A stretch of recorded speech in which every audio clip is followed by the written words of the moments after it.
Good evening and welcome to the October 14th Planning and Development Committee meeting. We have a quorum. We have quite a few that have signed up for this committee meeting, and it's a possibility that you're here for the city council meeting. So I'll call your name, but if you were planning to speak at the city council meeting, then if you could go out back into the hallway and sign up for that meeting, that will be required. Thank you. May I have an approval for the meeting minutes from September 23rd? Second. All in favor? Aye. Any opposed? Motion passes. Items for consideration. P1, Ordinance 126-019, allowing cannabis dispensaries in certain zoning districts. The Plan Commission and staff recommend approval of a text amendment to the zoning ordinance to create a definition for a cannabis dispensary business establishment, establish applicable general provisions for cannabis dispensaries, including a 1,500-foot separation requirement between dispensaries and a 750-foot separation requirement from schools, and amend the special use in the business commercial downtown research park and special purpose and overlay zoning districts. This is for introduction. We have a couple of public comments on this. First, we have Mr. Mike Vasilko. And we have 3 minutes for public comment. So on this topic, 2 things. I mentioned earlier at AP&W, I hope this issue is not being considered as far as taxes going forward to the budget discussion. We shouldn't count on that just yet. The other thing is this map that was included in the packet for the buffer zones. It would appear it should, it shows all the schools, of course, which are good to have the buffer zones. Should also have buffer zones around the parks as far as where you can sell and use.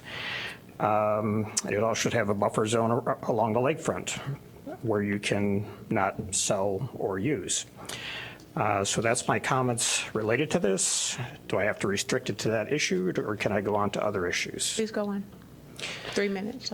So for P2, my question is this change of zoning predicated on the assumption that the TIF is going to be approved along Howard Street? And if so, is the cart a little bit before the horse in approving a zoning change based on that assumption that a TIF will be approved? And on item P5, just like to know if it's true, because it'd be amazing if it is, that a developer comes into the city of Evanston, in this case for the theater, and is not asking for any financial assistance of any kind. I'd like somebody to confirm that, because if it's true, that they're to be commended. Other developers and this council should take note. Thank you very much. Thank you, Mr. Vasilko. Next we have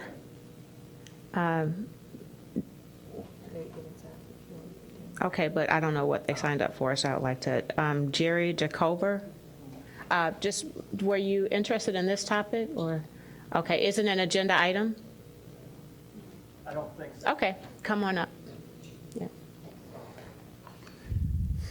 Thank you. Ladies and gentlemen, my name is Jerry Jacover. I live at 1409 Lincoln Street. I come to speak in opposition of any change in the city ordinance that protects our neighborhood from irreparable harm by allowing additional uses of Ryan Field and Welsh Ryan Arena. My opposition reflects my own opinions based on living in and loving Evanston for over 45 years. I can think of several reasons why someone may not share my opinions on this subject. Fear of Northwestern, lack of impartiality due to some financial, social, or familial connection to Northwestern, or the false belief that there will be some huge monetary benefit to the city. Since I'm sure you would agree with me that fear, prejudice, and wishful thinking are not sound reasons for decision-making, I'd like to address 2 other reasons for my opposition that may actually be weighing on your mind. 1, you think I'm exaggerating when I tell you that this ordinance will cause irreparable harm if it's changed to our neighborhood. But the fact is, you don't have to believe me, because this issue has been carefully and repeatedly studied by virtually every zoning board, planning commission, city council, and mayor, including Mayor Morton, for over 50 years. And I've been involved in many of those myself. Each and every time this issue has been reviewed, the conclusion has been the same. The ordinance should not be changed. Since the ordinance change you are now considering would obviously cause far more damage than any of Northwestern's previous proposals, the inescapable conclusion is that protection of our neighborhood should be maintained. Second, even though I believe that you know deep down in your hearts what your predecessors on the city council learned through hearing after hearing over the past 50 years, that this ordinance change will cause irreparable harm to our neighborhood, I understand that you may be motivated by one other consideration. You don't really care what happens to us because it is not your ox that's being gored. But the last time I looked, Evanston was not a multiplicity of neighborhoods at war with each other, but one organic body politic. And as we all know, when you tear an arm off a single organism, the entire body will suffer. And that, I believe, would be the case here. Because I know personally from long experience the contributions in time and money that our neighborhood contributes to the larger Evanston community. And these include You have 10 seconds. Evanston Township High School, Evanston YMCA, Evanston Women's Club, Evanston Garden Club, Fellowship of Afro-American Men, Billy Cherry Foundation, the Salvation Army. Thank you, Mr. Jacoba, for your time and your comment. You're welcome. Judy? Judy Jacoba? Yep. Thank you for being here. I'm going to finish what he said. Fellowship of African American Men, Billy Cherry Foundation, Salvation Army, countless privately funded scholarships, volunteer organizers and coaches for youth sports, volunteer tutoring to countless Evanston students. In short, I suspect that turning your back on our neighborhood in its time of need will undoubtedly have unintended consequences that will adversely affect the entire city. The ordinance in question has stood like the American flag in Baltimore Harbor during the War of 1812. So I ask you, what will be your legacy? Will at dawn's early light, will the ordinance still be there, or will you succumb to your own fears, prejudices, and wishful thinking and turn the city of Evanston into a corporate town run by a multi-billion-dollar mercenary institution? If you choose that alternative, I predict that Northwestern will come after your neighborhood next, and when they do, there will be no one left to fight for you. My name is Judy Jacoba, and as my husband said before me, we've lived in Evanston in the same house 2 blocks from Ryan Field for over 40 years. We raised our 3 sons here, and 2 of them live in Evanston with their families. I've been PTA president of Orrington, Haven, and ETHS at various times and volunteered with Haven Help Us, helped found and run Bravo Arts at ETHS, and currently volunteer with the Women's Club of Evanston. I worked at ETHS as a librarian for a dozen years, sponsored with my family a scholarship for deserving athletes at ETHS, and my husband now volunteers over a dozen hours a week tutoring at ETHS.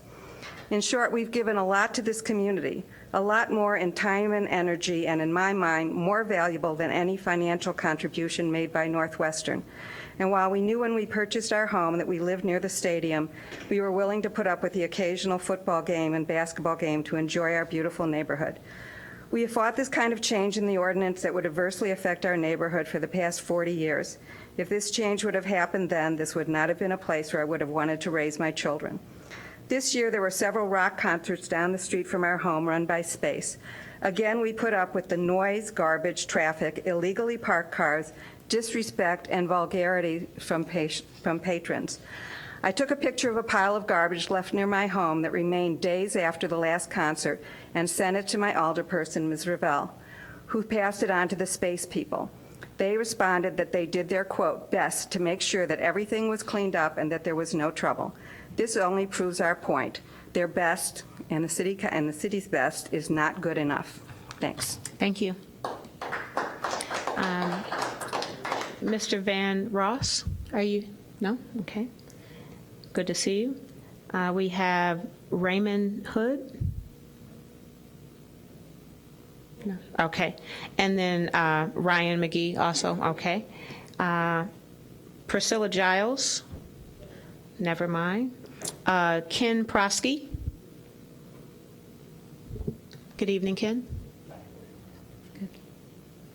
Just in case I get cut off by the bell.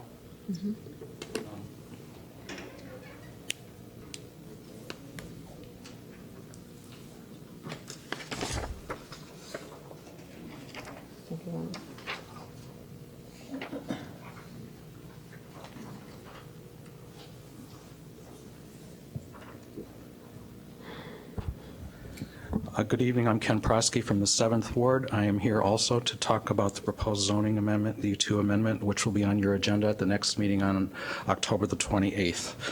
Like most cities, Evanston zoning code specifies standards for evaluating proposed zoning changes. These standards provide a common framework and objective basis to support and justify decisions. Cities have learned that decisions which are consistent with their standards are less likely to become embroiled in public controversy and court challenges. On behalf of many nearby residents, I would like to comment on whether the proposed U2 amendment meets Evanston's own approval standards. First, is the amendment consistent with the goals, objectives, and policies of the Comprehensive General Plan? No. The amendment doesn't preserve the quality and integrity of residential areas or guard against spillover nuisances into these areas. It doesn't provide parking that considers the impact on the neighborhood, nor minimize the impact of spillover parking. It harms the pedestrian-oriented Central Street businesses that contribute to neighborhood strength. Many of them have stated that their shops are virtually deserted on days with large U2 events. The proposed amendment is actually inconsistent with the goals and purpose of the Central Street Corridor Overlay District, which was created to encourage and sustain unique, diverse neighborhood businesses. 2, is the amendment compatible with the overall character of existing development in the immediate vicinity? No. The U2 district is a virtual island in the middle of an overwhelmingly residential neighborhood. Pro sports and entertainment events have no place in the heart of a neighborhood with over 500 adjacent families and many children. 3, will the amendment have an adverse impact on the value of adjacent property? Yes. Multiple studies show negative impacts on property values near professional sports arenas. Professional sports and commercial entertainment would be a radical departure from existing uses of the U2 district, and property values will likely be negatively affected. 4, are there adequate public facilities and services? No. Access roads and parking facilities are woefully inadequate for large U2 events. Existing events already create gridlock on the primary thoroughfare used by the hospital and 2 fire stations. There is enough off-street parking for roughly 3,500 spectators, not 7,000. The proposed amendment will increase the number and intensity of these events by 45%. 5, zoning amendments are supposed to be based on a legitimate need. Is there a need for this proposed amendment? No.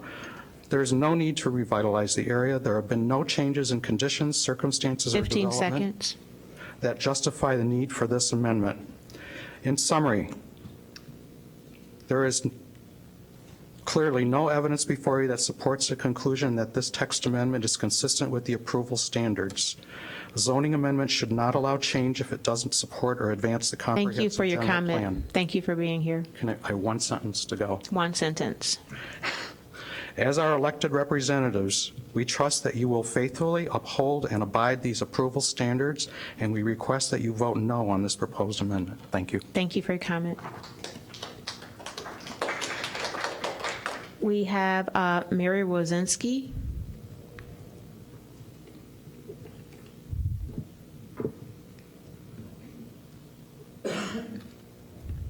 Hi, how are you? Thank you.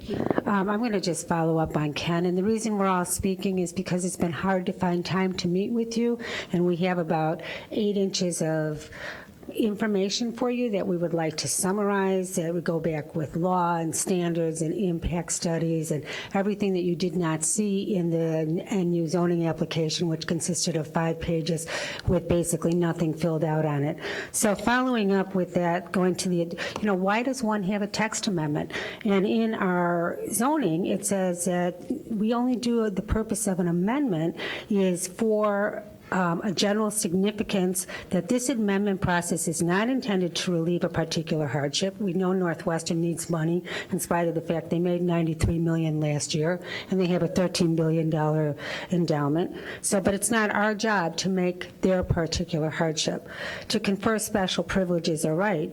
Well, it would strike me that if you're going to consider this, please deeply consider, are you giving preferential zoning treatment? Because what they are asking for is a performance entertainment area. And the only districts that that is allowed in is D2, D3, D4, and RP. It is not even a special use in it, and they're asking for that to become a permitted use. So based on that, and no other district in the whole city has that. And for you two to go to a commercial use is not a light change. This is a huge change, and because of the dramatic implications.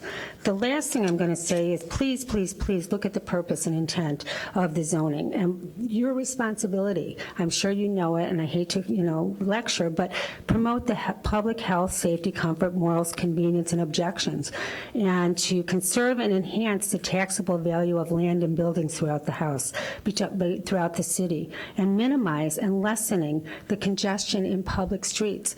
This does nothing to do that. And my final comment is, right now we're building on trust. People come to this city, they build, they invest, they improve their houses based on trusting of the zoning ordinance. They are not going to come and spend $100,000 or $200,000 in a neighborhood that they're doing now in all the surrounding neighborhoods because they have confidence that this zoning has been upheld for 50 years. But if you break this, you are breaking it not even just in our area, but it says to every district in town, our zoning means nothing. Our comprehensive plan, which says they value neighborhoods, means nothing. This vote is huge, and that's why you're hearing people come out now, because we need you guys to look at the information. I will be sending you a lot of real estate information on taxable values that have happened, how this neighborhood, surrounding the neighborhood, has gone from 13% lower than average properties to probably about 5% higher because of people investing in the properties. And if you Thank you, Ms. kill Rosinski. this, you'll hurt Thank the you. taxable base. Thank you for your comment. We have Jerry Cole. Good evening. Good evening, I'm Gary Culp, and I live at 2639 Eastwood, and I'm here to finish what she just said. You see, in 30 seconds here, 40 seconds, whatever we have, we really don't have the opportunity to tell you all of the things and how deeply we feel about all of these things.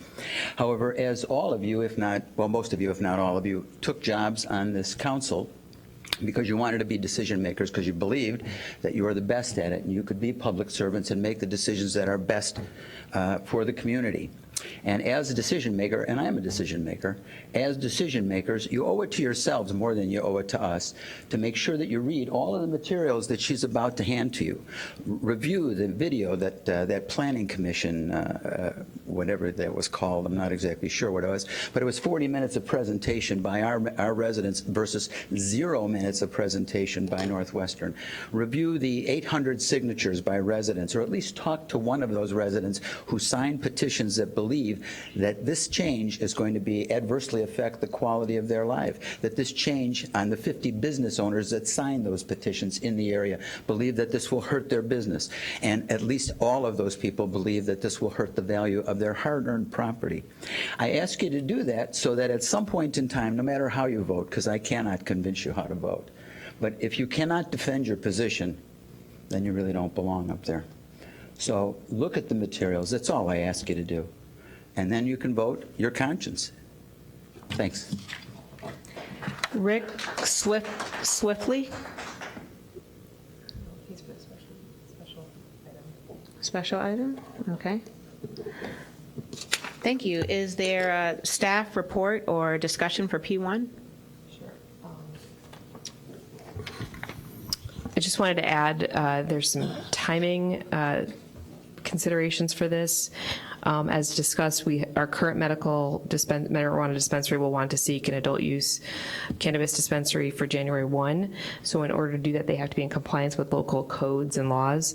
And since we're creating a special use process, in order for them to be in compliance, they would need to have their special use in place by January 1.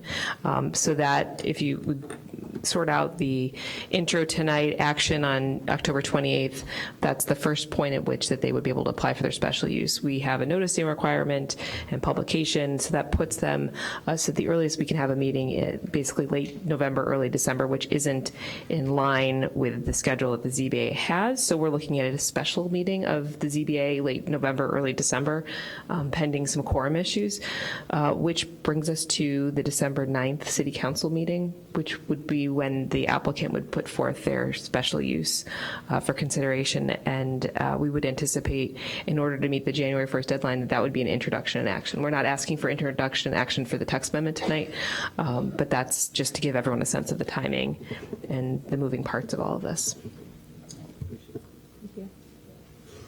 Any discussion? Alderman Fisk? Thank you, Madam Chairwoman. I only have one objection, which is the inclusion of the area on Noyes Street that is zoned B1. There is, it's a unique location. There is not only a Montessori school right at that intersection, but also classes for children at the Noyes Cultural Arts Center and a public park right across the street. So I would request an exemption of that site from the ordinance.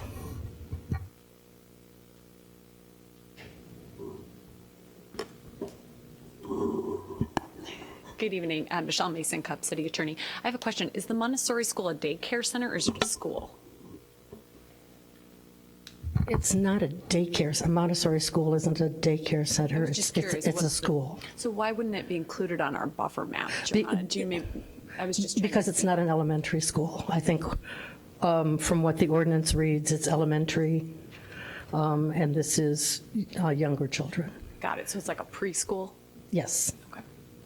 I think we're gonna have to do a little more research to make sure it fits the appropriate definition, because this was pulled through a different database that would have identified educational institutions, and if it wasn't on there, there may have been another reason for that. Well, then the Okay, question is, does the council want preschools to also be excluded?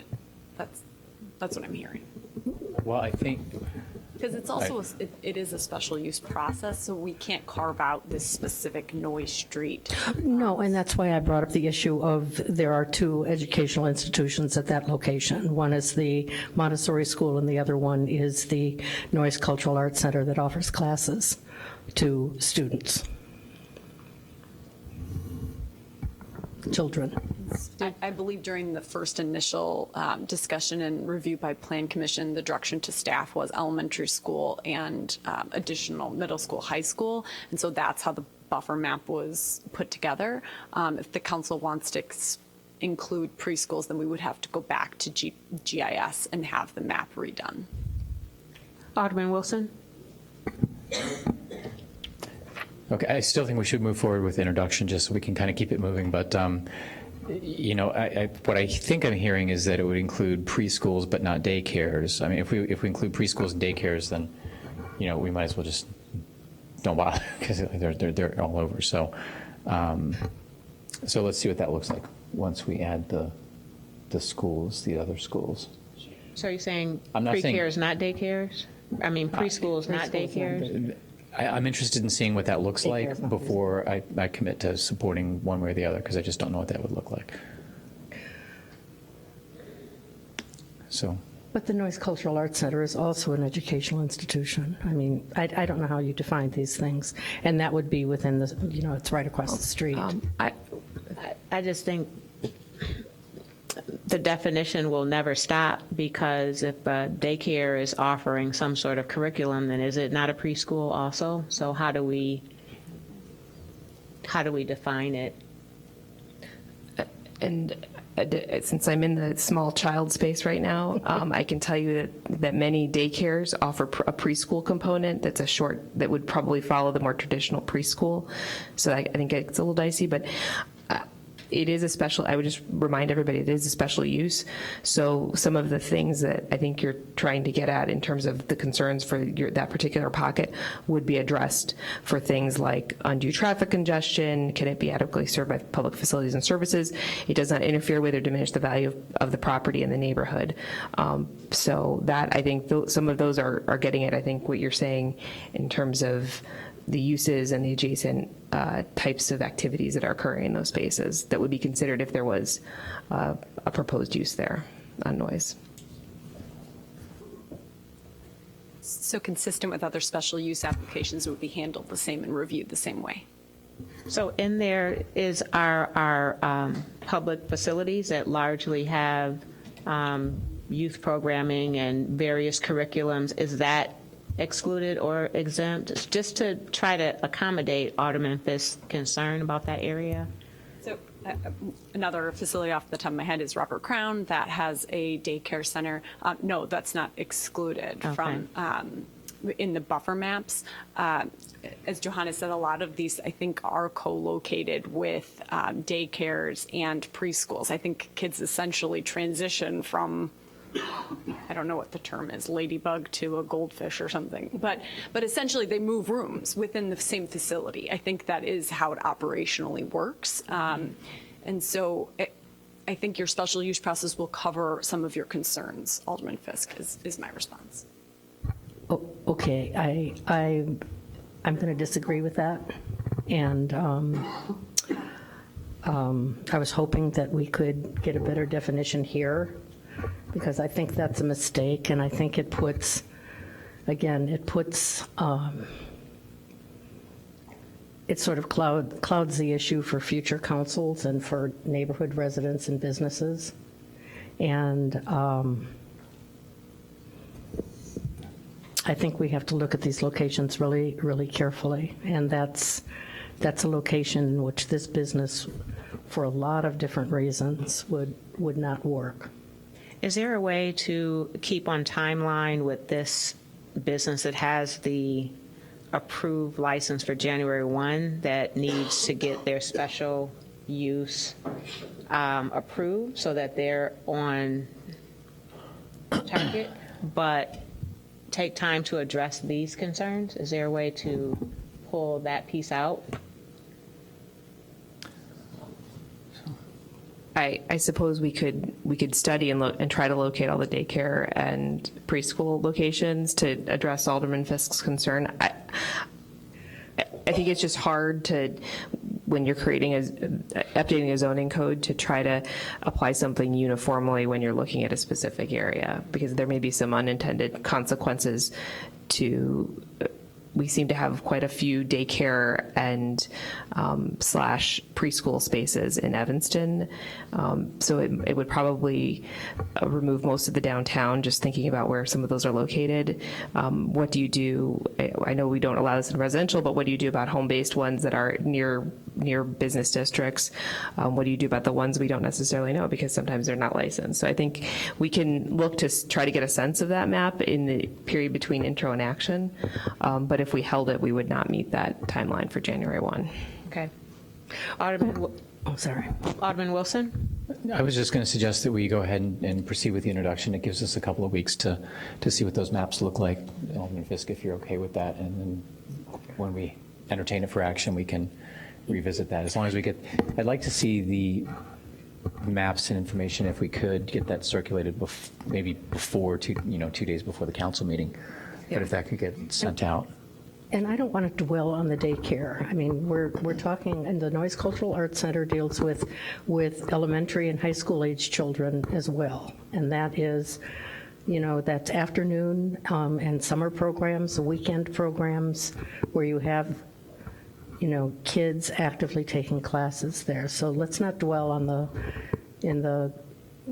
the issue solely of daycare, but let's look at this location for what it is. There are a lot of young people on the street, and if we're going to exclude the dispensaries and other locations, basically using the same definition to throw it into a special use means that the neighborhood is going to have to monitor this going forward at every application, and that puts a burden on, just as we see the people who spoke to us tonight about Welch Ryan. I mean, it puts a lot of pressure on the neighborhood to try to keep up to date with these businesses that are going in, and this is one tiny little area that is really inappropriate for this.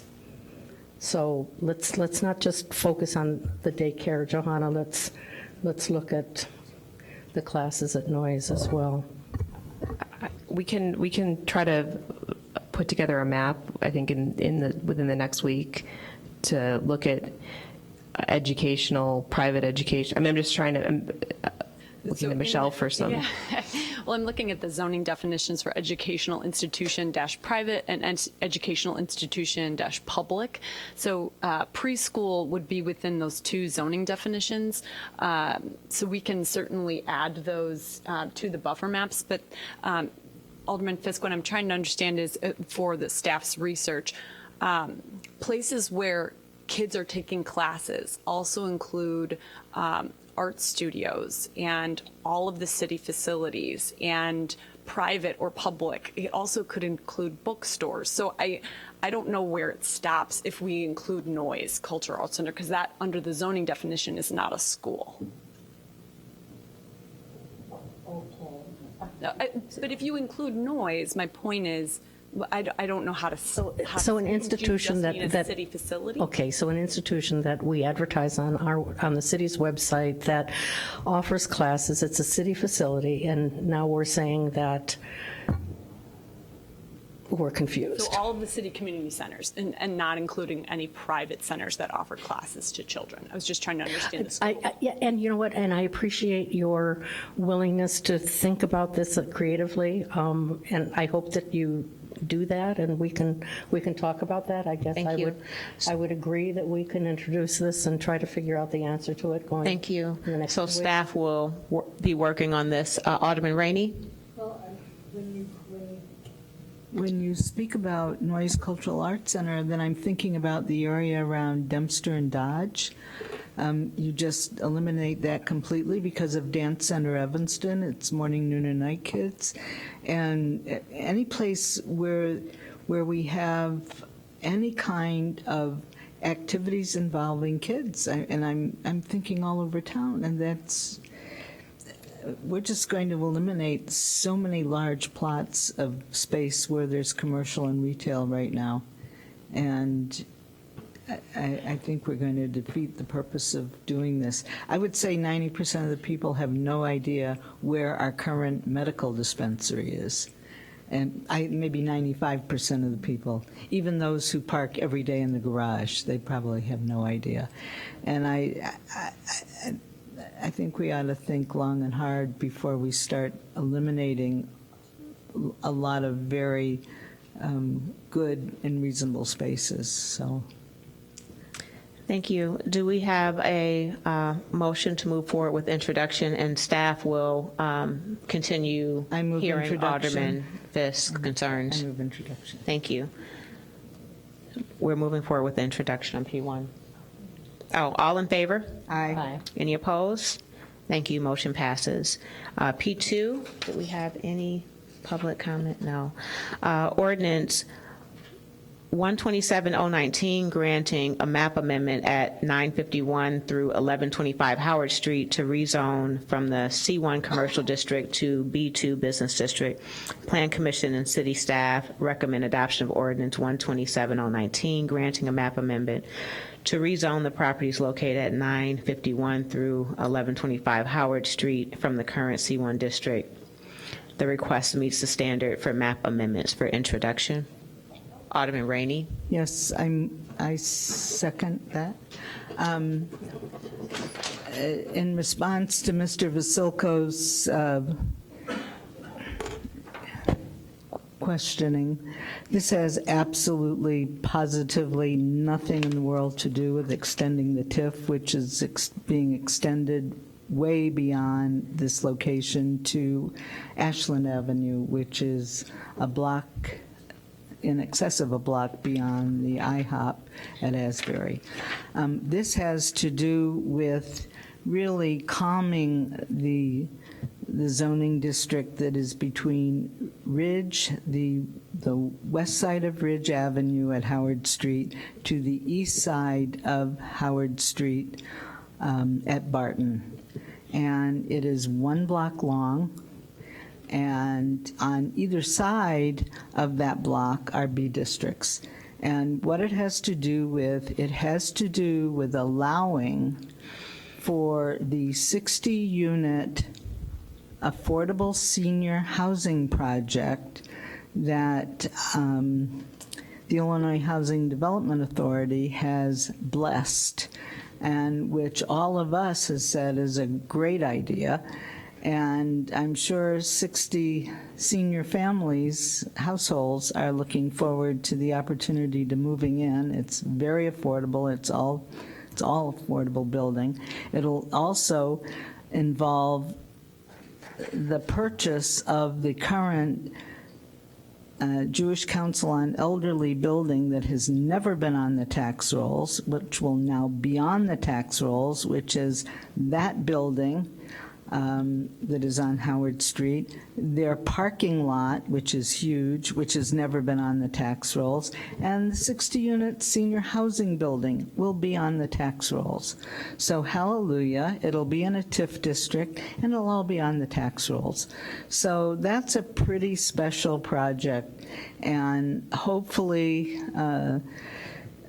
we'll all support it, and construction will begin in the very, very late winter, probably around end of January, end of February, and all the documents, Ms. Leonard, have come into the planning department this week. Yeah.